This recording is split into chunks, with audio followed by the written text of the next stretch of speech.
To do motor racing, you have to be, in a way, very special. There must be something missing somewhere.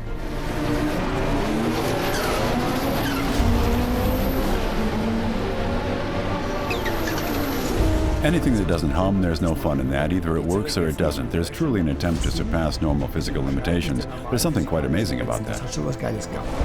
And the technology develops at an increasingly rapid pace. Even today's race car drivers are subject to extreme stresses. When my wife and I first met, she said to me, "But you only have to turn the steering wheel. Why is that so difficult?"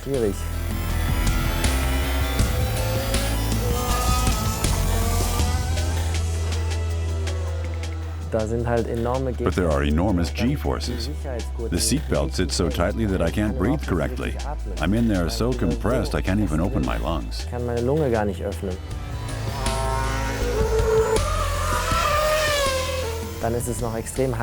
And it's also extremely hot. I also have my helmet on, so no fresh air comes in. The visor is down, there's only a small opening here underneath. It's always stifling hot inside. And the overalls and also the underwear, it's all soaking wet, nothing breathes.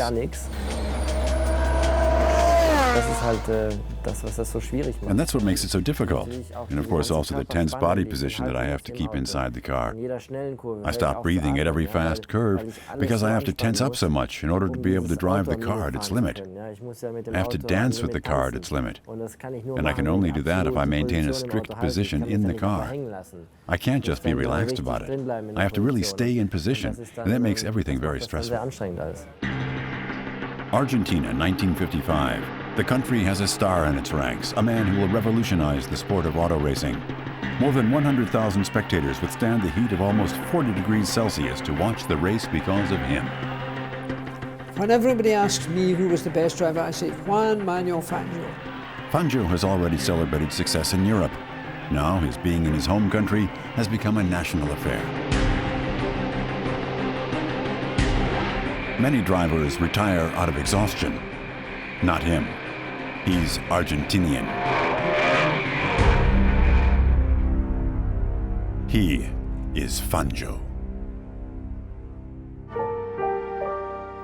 Fangio, above all, was a gentleman. Fangio was a humble man. He was a fantastic driver, and I can think of never, not once did I ever know him do something that wasn't correct. Now, many drivers I've driven against, I mean, Farina was pretty dirty, but I mean, there were quite a lot that would, they would go over the edge, and I mean, Jack Brabham, so not badly, but they would mess you up with dirt. Fangio never. Absolutely perfect. The then 26-year-old Hans Hermann was a teammate of Fangio. He still admires him today. Juan Manuel Fangio was an incredibly decent person. He was a simple man, but he had an incredible charisma. I can remember one story in particular. In Buenos Aires, at the final practice session, he saw that my tires were worn down, and we only had 10 or 15 minutes of practice time left. He came over to me and told me out of sympathy that I could use his tires for my ride. That's how Fangio was, unbelievably helpful. So war Fangio, unglaublich hilfsbereit. Fangio is one of the first people to document the art of driving with a camera, a perfectionist.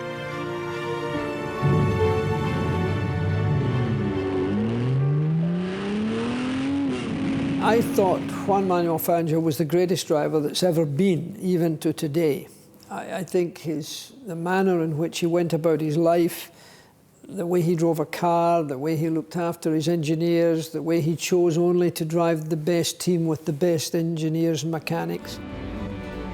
British Grand Prix 1965. Fangio drives the legendary Silver Arrows of Mercedes. His third world championship is only a question of time. This time, everything is different. Fangio doesn't dominate as usual. His British teammate Stirling Moss is in the lead. When I got round that last corner, I put my foot flat on the floor, I pulled over and I made way to him to go past. I thought, if you go past, then I know you've got more power, but he didn't. It's the first Grand Prix victory for Moss on home terrain. Whenever you can win a race, and they play God Save the Queen, and in those days I was very patriotic, and I had the Union Jack on the car, that was a very meaningful thing to me. Luckily, you go around, you do an extra lap while you're cooling off, and you can get the tears out of your eyes. You know, I mean, it's a very emotive time. However, still today, Moss ponders one question. I asked him, I said to Juan, did you let me win this race? He said, no, he said, it was your day, you were on form and so on, but he's the sort of man who wouldn't tell me anyway.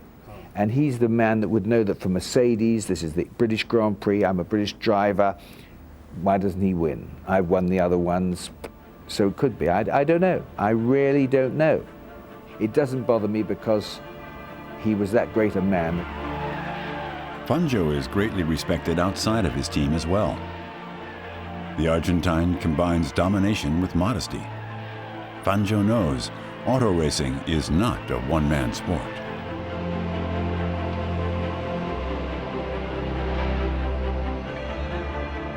He always chooses the best mechanics who play an integral role in his success. And Mercedes has great ones. Races are often won in the pits. You really need the best engineers and the best mechanics. The mechanics I had, I think they were better at what they did than I was at what I did. A pit stop in the 1950s takes more than 1 minute. Only 2 mechanics are allowed to work on the car. The tires are replaced by hand with a hammer.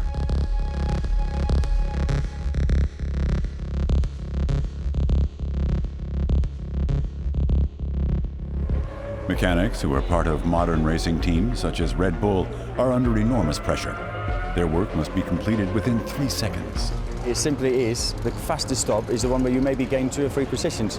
So the pressure has been immense over winter to get equipment correct, get the right people in the right places. So we have been practicing this like a football player played. You know, they have practice every day. We've over winter been, 2 times half an hour in the factory every day, simply to practice pit stops. And it's a routine job. Absolutely, you get all your routines to get 22, 23 people to do everything right within 3 seconds. It's a huge task. In slow motion, it's clear how harmoniously a team must work together in order to have the tires ready to be sent back out onto the track in less than 3 seconds.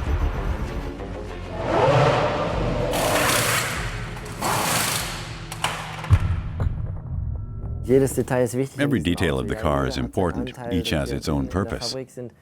There are 800 of us in the factory who work an incredible amount of hours on these 2 race cars. Then there are the people who come to work on the engine. They make up an additional few hundred. It's unbelievable, the whole organization that's behind it, and everyone has their part. Each is responsible for a part of the car, and everything must fit together perfectly. Only then can you win races, and every millimeter counts. If the spoiler was wrongly mounted by a millimeter, it would definitely drive slower. This being the case, it's truly the search for perfection.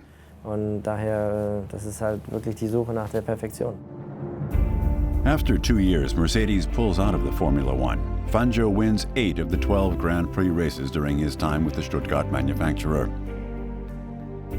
The Argentine continues on for 2 more years with Maserati and Ferrari. For each, he is crowned with an additional World Championship title. The champion then retires to his hometown. As the president of Mercedes Argentina, he represents his country in South America until his death in 1995. The admiration from his colleagues does not apply only to his professional career. Fangio could always do what was necessary, and to me he was like a father, really. To me, he was the driver, but also the human being. Fangio is regarded as a national hero. I went to the funeral of Fangio. Now, Fangio hadn't driven a racing car since the 50s, and yet The respect that he had was just enormous.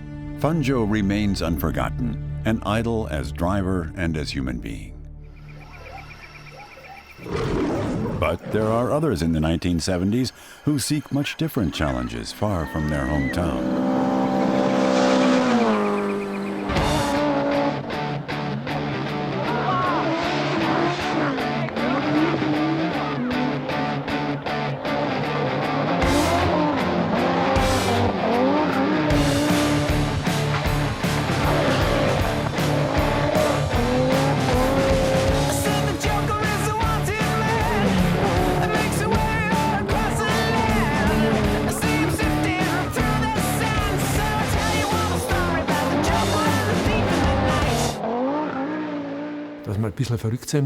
That you have to be a bit crazy, that's helpful if you want to drive fast cars.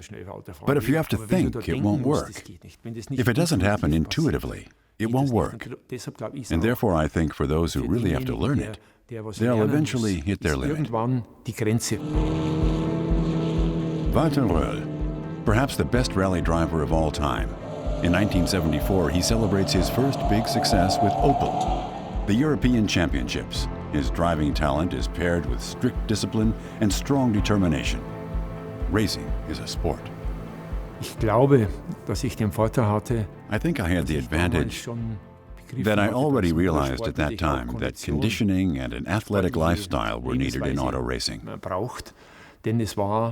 It was a time when the Scandinavians were completely dominating the sport. And they definitely lived from their talent, since they had 6 months of snow or 6 months of gravel. But everything else in life they didn't take so seriously. They liked to drink. They liked to go out at night. And that was the key. I was incredibly in shape. You can't compare it with today's world. I sat for 40 hours at the steering wheel, and that's when you notice the importance of conditioning. In 1982, it comes down to the most spectacular duel in rallying history. Röhrl against Michel Mouton. Man against woman. Her Audi race car with the new Quattro technology is superior to Röhrl's Opel. Röhrl's advantage? He's relaxed.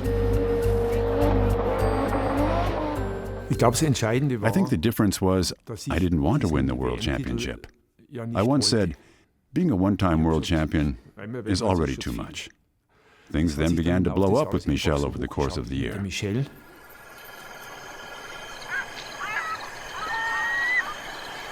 In West Africa, it comes to a showdown on the Ivory Coast.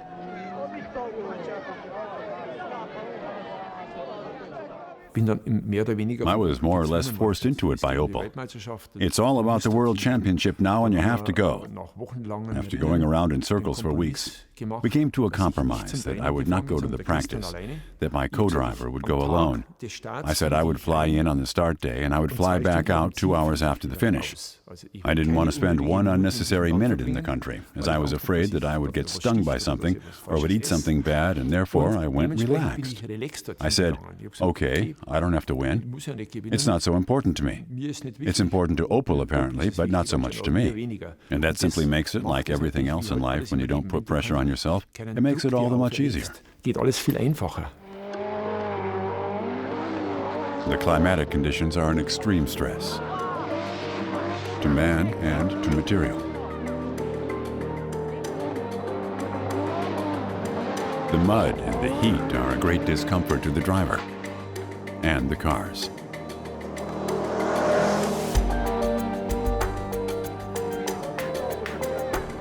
But Röhrl maintains his Bavarian composure.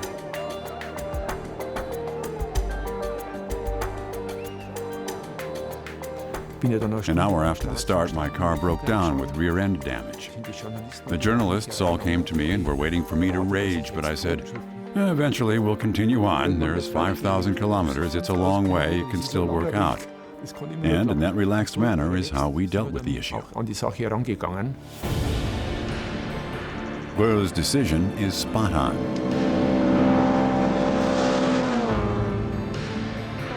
His Opel Ascona starts up once again, whereas the French driver Michel Mouton falls out. Her Audi could not withstand the extreme conditions. Röhrl becomes a two-time world champion in 1980, a triumph that makes him reflective, for he is a fair sportsman.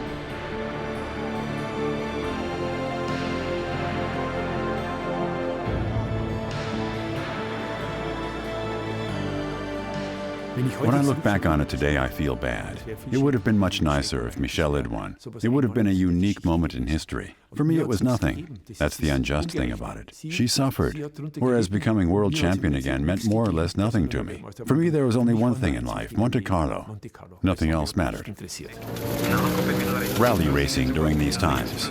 Monster motors that demand everything from the driver, under the most extreme conditions in all areas of the world. Therefore, the co-driver is very important. He knows every inch of the track.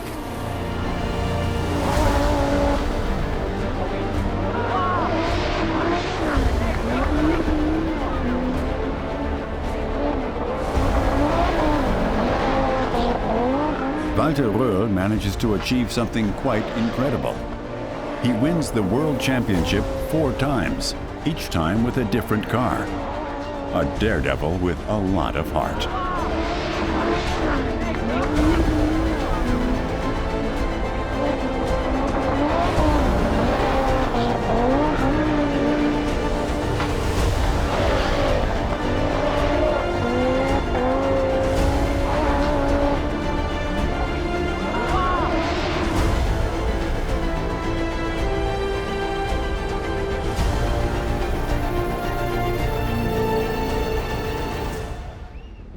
Stirling Moss, another daredevil who never wins the World Championship, yet still becomes a legend.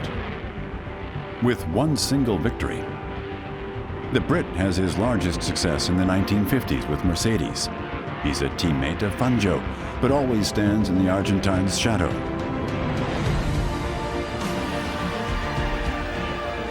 However, Moss could do it all. To me, Stirling Moss was, during that time, the perfect race driver. He had the skills, whether it was an endurance race or a short race, or a formula, or motor racing or sports car racing. He was always excellent. The one thing I had was I was versatile enough to be able to drive in different cars and so on. But the ultimate of driving, really, I think, is probably Formula One, if one's talking precision. Moss was born in London in 1929 and discovered his passion for racing early on. He signs up for a private team, much to the dismay of his father, a dentist, who doesn't regard racing as a career.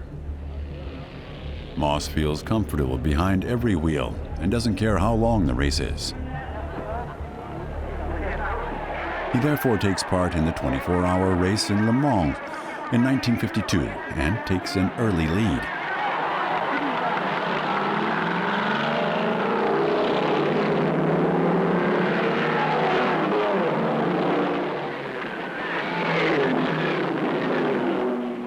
A technical defect on his car forces him to retire, a fate that becomes a common theme in his career. But Moss has perseverance and ambition, and he loves danger. There are 2 types of driver, the quick and the dead, and if you're not careful, do the same thing. For him, it goes without saying to always drive at the limit during races, even though it can be life-threatening at times, even more so than today. Race cars at that time, rolling gas bombs.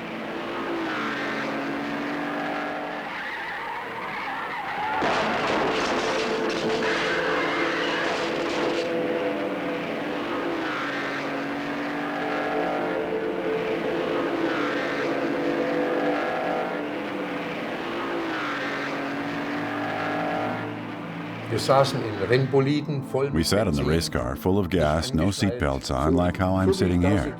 Short-sleeve shirt, an odd cap as helmet. At the start line, the thoughts were often, and not just with me, who will it be today? That means, please, not me. Maybe the person in front of you, or beside you, or behind you. We raced from that perspective. Gesichtspunkten sind wir Rennen gefahren.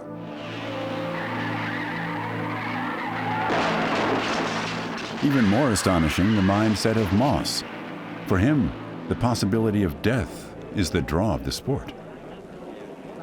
The emasculation of our sport, the making of racing safer, I think really takes away a tremendous ingredient that to me was important. I didn't want to get hurt, but the knowledge that I could get hurt meant that the danger that I was combating was made to feel, it gave me a greater exhilaration. What I can accept very well is the kind of risk that you're taking by yourself, going into a fast corner and, for example, the old Silverstone, where you had very, very fast corners at 250 kilometers, and you know that if you do a mistake by yourself, you have a big risk because you cannot escape. That's the kind of risk I'm ready to take because it's my control. And I can understand what Stirling Moss was saying about that. I don't know anybody who was excited about the idea of doing the sport because it was dangerous. I think the basic idea is to be one of the best, if not the best. The basic idea is to have a large ego and to be the winner of a Grand Prix.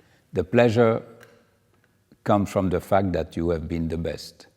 But the fact that it's dangerous, definitely not. In the mid-50s, motorsport experienced a sort of resurrection. The cars became more sophisticated and faster. Just the thing for Stirling Moss. He now drives Formula One for Maserati, with reasonable success. Again and again, he must park the car due to technical difficulties. However, a man who wants to put together the best team in the world has Moss in sight. His name, Alfred Neubauer, from Mercedes. When Mercedes came back in '54, that is the team, because first of all they had Neubauer running it, who's a man what everybody knew about.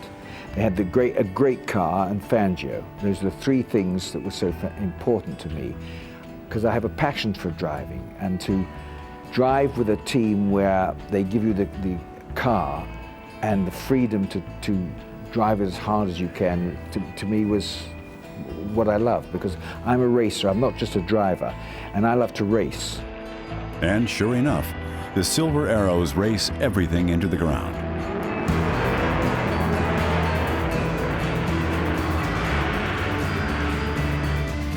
Though Moss also has the best team on his side, as well as the best driver. With a Mercedes, if you didn't go off the road, you won, unless Fangio was there. Together they established the era of the Silver Arrows, an era that remains unforgotten today. Without a doubt, I'm very proud to be a Silver Arrow driver, especially because of the history behind them. I mean, the Silver Arrows are legendary in the world of racing, and the other drivers who drove the cars before me. All the big names, Fangio, Stirling Moss, they're legends themselves, and that's truly special. The combination of perfect cars and team tactics on the one hand, and excellent drivers on the other, unbeatable.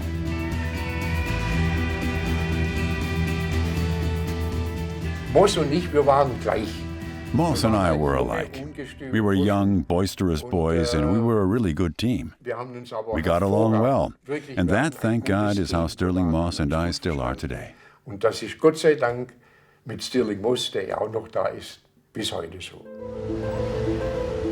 And then came the day of all days for Stirling Moss, May 1955, the Mille Miglia in Italy. A tough sports car race that demands all that Moss loves: endurance, exertion, and exceeding the limit. There are things you don't get in Formula One that you do in sports cars. I mean, Fangio, I know, didn't like not seeing his wheels. It doesn't worry me one bit. I don't look at the wheels anyway. So it's horses for courses, and drivers are different. But at least I feel that I could go from one to another, and it didn't make too much difference. His co-driver is Dennis Jenkinson. For the first time in history, he puts together a road book. He knows the track inside and out. Stirling Moss starts at 7:22 in exactly the manner the Mercedes team had expected. Wir wussten, dass Moss ziemlich scharf gleich losgeht. We knew that Moss would come out of the gate strong. We calculated that when we came to the stretch to Bologna, where there's only a straightaway and emergency braking, that we would then get past Moss. Vorbeigekommen wären. But things turn out differently. While Moss leads the field at a murderous pace, the race comes to an end for his colleague Hans Hermann due to technical damage. Da hat's diesen rausgerissen und The fuel cap ripped open and gas poured over us.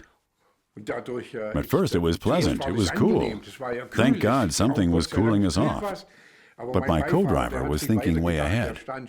He was already standing on the seat and no longer sat, as it would have only taken a spark, and we would have been a burning torch. I looked at the back quickly to see if it was already burning, and I got a gush of gasoline in my eyes. I couldn't see anything, remained clinging to a rock. Thank God there were no jumping sparks. And by the time the car came to a complete stop, my co-driver was no longer in it. He jumped out right away. Unfortunately, that was the end of the race for us. Das Rennen war für uns dann leider dazu Ende. The split times of Moss and Jenkinson already surmise that this will be a victory for the ages. From a true team. I completely relied on him. He was so good that I knew my life was in his hands and vice versa. That when he said flat out, I was flat out, and that was it.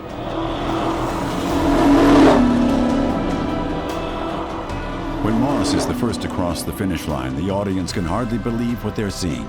For the 1,000 miles, he needed only 10 hours and clocked an average speed of 157 kilometers per hour. Never again will someone drive the track as fast as Moss. Joy and disappointment lie close together. It's actually the one race, and I've been to a lot of races, where I'm still sad today that it didn't work out. It was probably, I suppose, one of my best races, yes. After flying high in Italy, Le Mans is up next. Moss is to drive together with Fangio. Hans Hermann has recently had an accident during training and is out. As a result, Mercedes engages Frenchman Pierre Levesque as substitute, a man of the old school.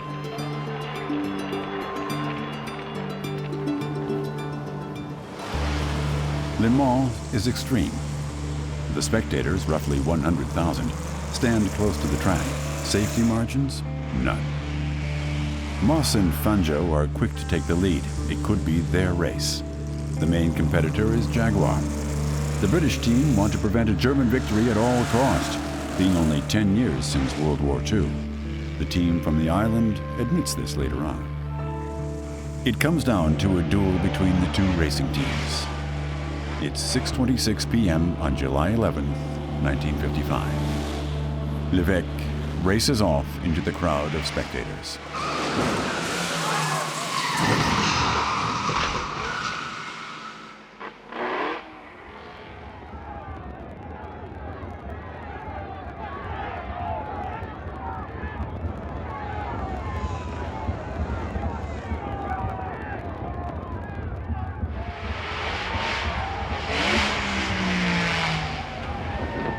The exact cause of the accident is never fully clarified.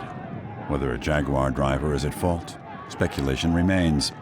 84 people died, among them Pierre Levesque.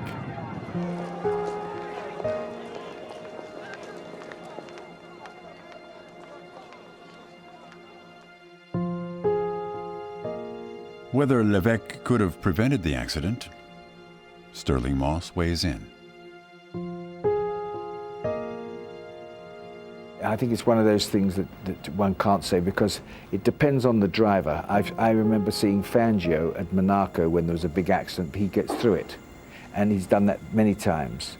And I think if it had been Fangio back there, probably there wouldn't have been the accident. Mercedes pulls their team out. The race goes on. Moss loses his only chance to win Le Mans. I think it was a bad decision. I think it was the wrong decision because it didn't do any good. And it made some people think, well, maybe they have a conscience, a guilty conscience, it was their mistake, it was something to do with our cars, which was nothing to do with them. During the night, it quickly becomes clear the British will wrap up the race. Jaguar went on and won the race, which really was our race, but that's motor racing. Moss finishes out the season, and in 1955, the era of the Silver Arrows comes to an end. Mercedes pulls out of motorsport completely. Moss remains as brand ambassador to the Stuttgart firm. Although Moss never became a world champion, he's more popular in England than his compatriot Mike Hawthorne, who did in fact win the title.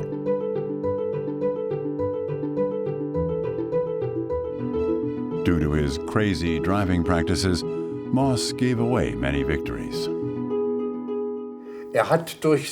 Sometimes he didn't plan out the race well. He was too wild.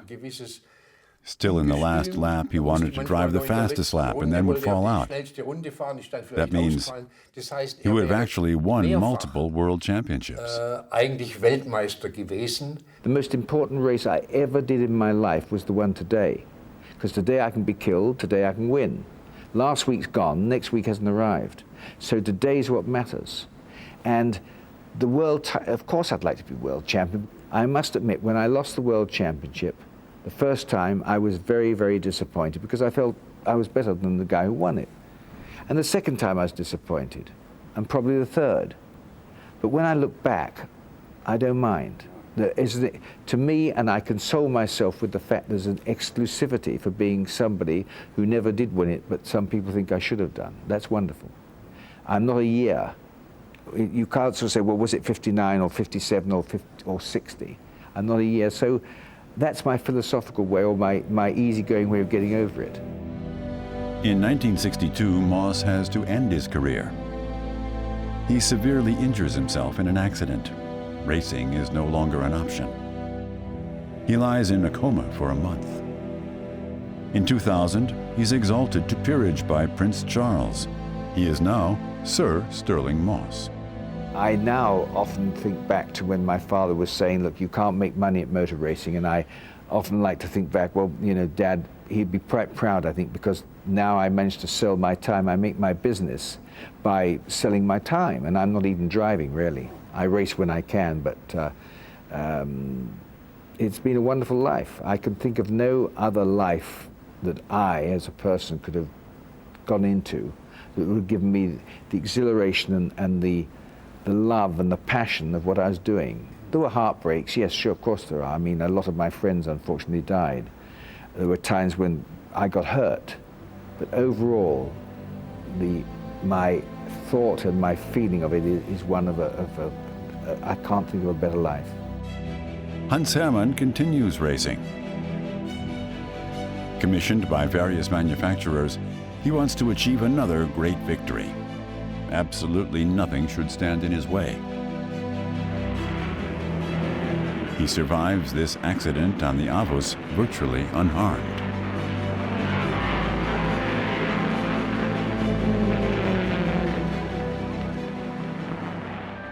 Change of scene. Until 1986, the so-called Group B is the elite class of rally sport. The cars have enormous horsepower, and most have all-wheel drive. And again, accidents with tragic consequences occur. Spectators are killed.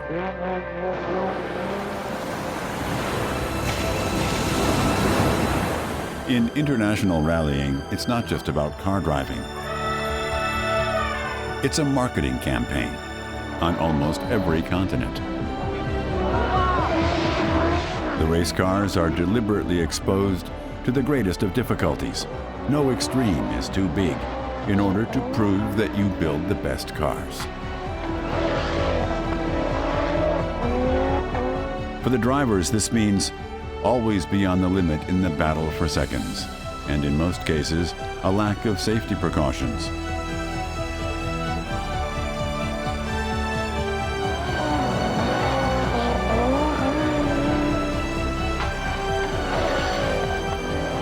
But it's a great adventure that lasts almost an entire year.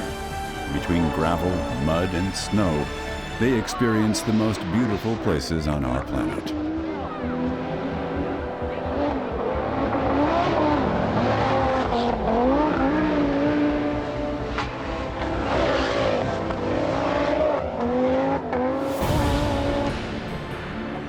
Meanwhile, the cars have become so strong and fast that steering and braking alone is not enough.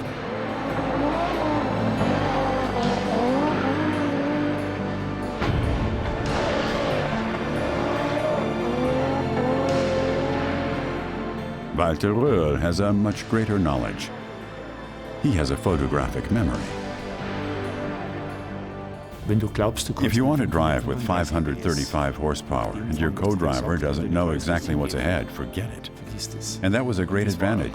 That with me, the film played out, and it was all a confirmation of what my co-driver had read to me. The project Group B ends in 1986. It's too dangerous, too extreme, essentially irresponsible. Group A is introduced. The engines throttled, the craziness kept to a minimum.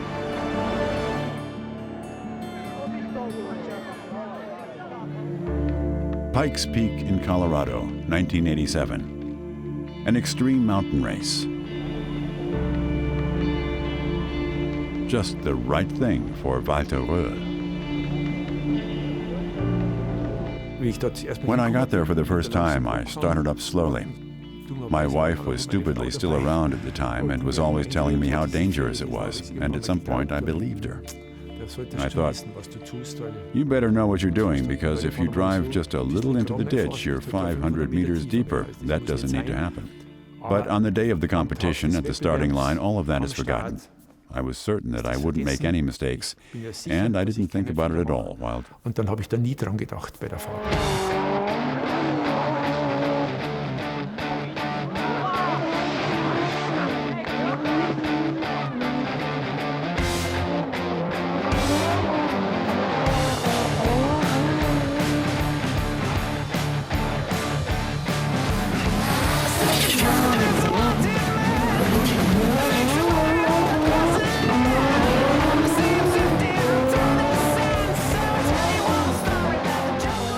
Röhrl has demonstrated all again in 10 minutes, 47 seconds. A new record.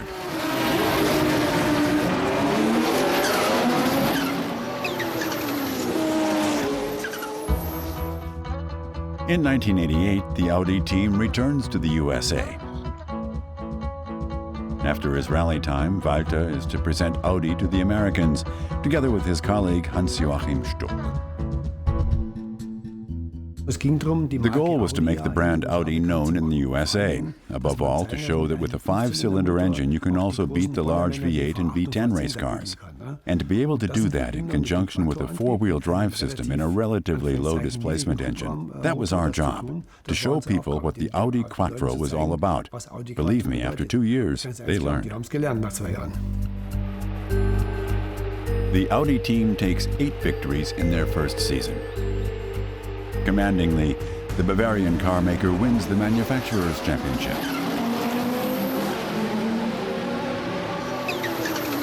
And an American driver wins the driver's title for the Germans. Walter Röhrl's work, however, goes above and beyond.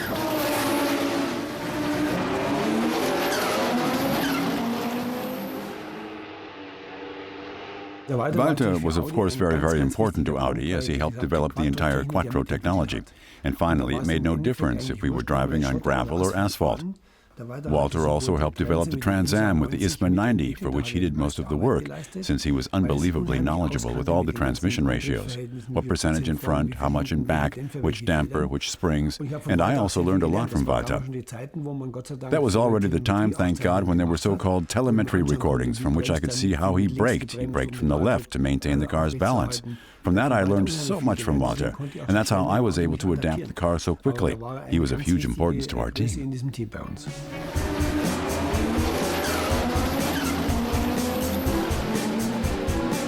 Circuit racing means hard fights and reckless driving. characteristics that Walter Röhrl does not like to use in order to win.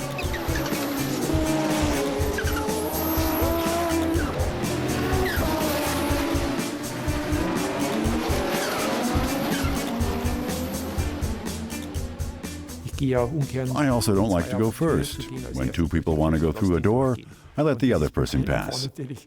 In racing, this is of course the wrong way. So I also did the exact opposite when I had to, as I was under pressure from the company. And I said, well, I trained in America often, and it was made clear that you have to be third or we won't be the champions. That's the way it was, that you would be third, and you drove the race that way. You kept going and became third. You did your job well. But you still expected someone to punch you when you got out of the car. But in America, it's different. They say, wow, very good job, fantastic. But I hate that. For me, it's rally driving, clean, alone, against the clock. The best man wins, not the one who's most brutal. What Walter doesn't love is the specialty of his colleague Hans-Joachim Stuck.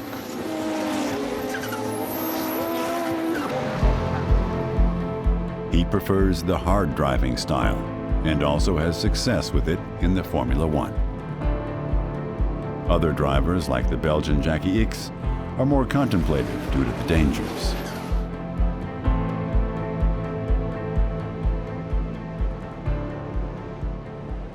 Not everything is shining. You have good moments and dreadful moments. Yes, we are sitting today together, we speak about an era, everything was wonderful. No, it was wonderful certain days, dramatical other days. What makes you grow, it's also, and probably more, the bad experiences than the good ones. That change your style, that change your motivation, that change your way of seeing things. Jackie's a wonderful person, really. We were both at Porsche for 11 years, and I really respected him, really liked him. I see him as a great friend, and he also has a great friend in me. I just like him.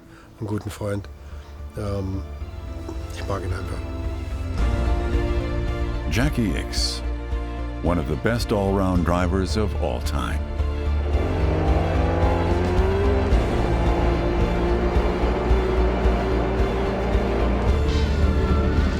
He was born in Brussels in 1945 and competed in motorsport for an unbelievable 30 years in almost all classes.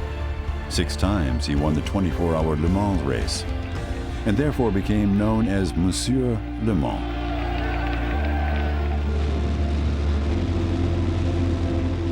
His driving style adapts to the task at hand. He's a natural.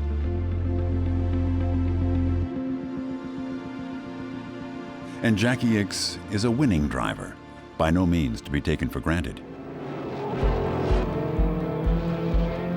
He's averse to rankings. He remains a loner with his Belgian bullheadedness. Stages of his career: Tyrrell, Ferrari, Branham, Ferrari again, McLaren, Lotus, Williams, Porsche.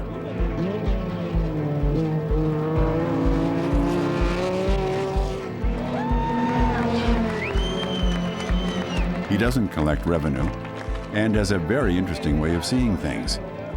He always maintains a certain distance from the racing scene. There were a lot of freedom and a lot of, in a way, amateur style. The name professional was not the name adapted to us in those days. Why? Because the basic idea was just to drive. The money was not important, and there were no money. The basic idea was to win races. And Le Mans is his race. His partner, Jochen Mass, stays on the outside. He doesn't want to take part in the classic. He would rather film it. The risks are too great. I always told Porsche I would like, of course, to drive all races with Jackie. Just not Le Mans. I didn't want to drive in Le Mans. I could have won the entire race with Jackie, but I did it out of principle and out of safety concerns. He missed the possibilities of a number of wins at Le Mans because he felt uncomfortable, and you have to respect that. Ickx, on the other hand, is in his element, the victory firmly in sight. But a malfunction during the beginning of the race looks to already be the end. I was out of the race due to a broken engine after 3 hours. But Ickx doesn't want to simply give up the race. He steps into the second car, more or less not standing a chance. Even if it looks a total disaster, you may win. The Belgian laid it all on the line and chose a brutal tactic. We had the incredible chance to be able to race Le Mans for the first time as a Grand Prix. That means flat out. The remaining car was 41st, I would say, by memory. To race at full throttle on such a track, an immense risk. We had nothing to lose. Nobody had anything to lose. The decision came overnight. And in the morning, suddenly, you are alone in front. And then the unthinkable happened. We had to overdrive ourselves.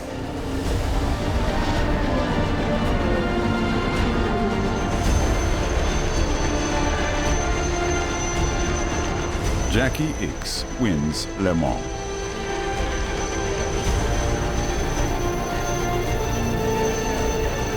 Personally, I think I drove one of my best races in long distance.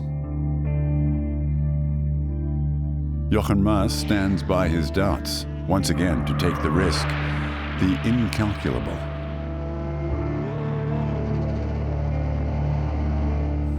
You just had to be lucky, that's all. And many didn't have that luck.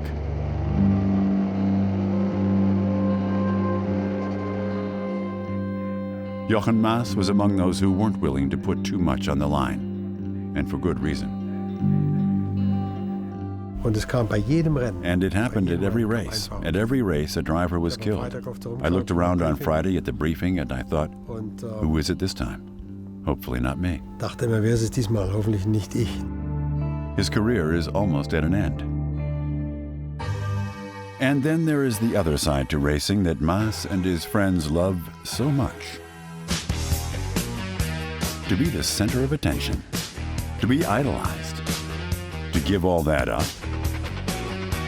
They're racers out of passion in the big, beautiful world of motorsport.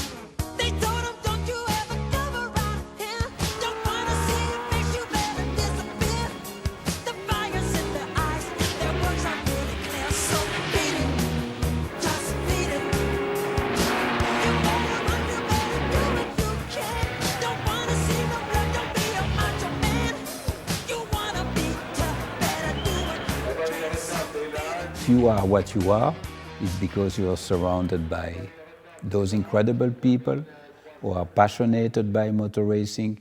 They have the right expertise, but you never see them. The drivers are underneath the headlights. They get all the glory, but you can't get the glory without these hundreds and hundreds of people who are working on a project. The project is not yet over for Mass and Ickx. The German continues to drive the big important races for Porsche until the end of the 80s. They also take part in Paris-Dakar, where Mass survives a severe accident and asks himself, is it all worth it? But it was a very thin band that allowed me to survive that time. And I thought to myself, someone is trying to tell you something. Now pay some attention and quit this thing. Mass enters the sports car class for Mercedes. In 1989, the time has come. He drives Le Mans. And he wins the race that he had always shied away from. At the older racing age of 42. This has special significance for him. My father died when he was 42, and strangely I thought about that with 42, I had finally won the race that I had tried so many times to win. It was great. The African sun. That did it for Jackie Ickx. During the rally Paris-Dakar, the continent begins to fascinate him. All victories seem to be forgotten. A new perspective on life is opened after 30 years of race car driving. I had a very good guardian angel. And at the end of my career, that guardian angel was very exhausted. He said, "No, it's enough, because I give my best. Now you have to give me some rest." And that's it. That was the end of it. Jackie Ickx regularly visits African countries. He loves the people and the nature. He's found himself balance in the life of a racer. The first 20 years, your view on the world roughly limited to motor racing. It's narrow. The third part of my life is the discovery of the African continent. The hustle, speed, and glamour is in the past.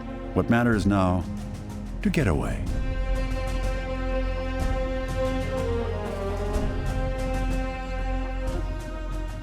For me, it's well behind me. It's another Jackie Ickx. When you reach the age of 70, you start to see the checkered flag. So you know that you have to enjoy every day of your life and take the best part of it. Jackie Ickx is completely finished with the sport of racing. In fact, he doesn't even want to talk about it anymore, much in contrast to his fans, who will forever regard him as the legend of speed.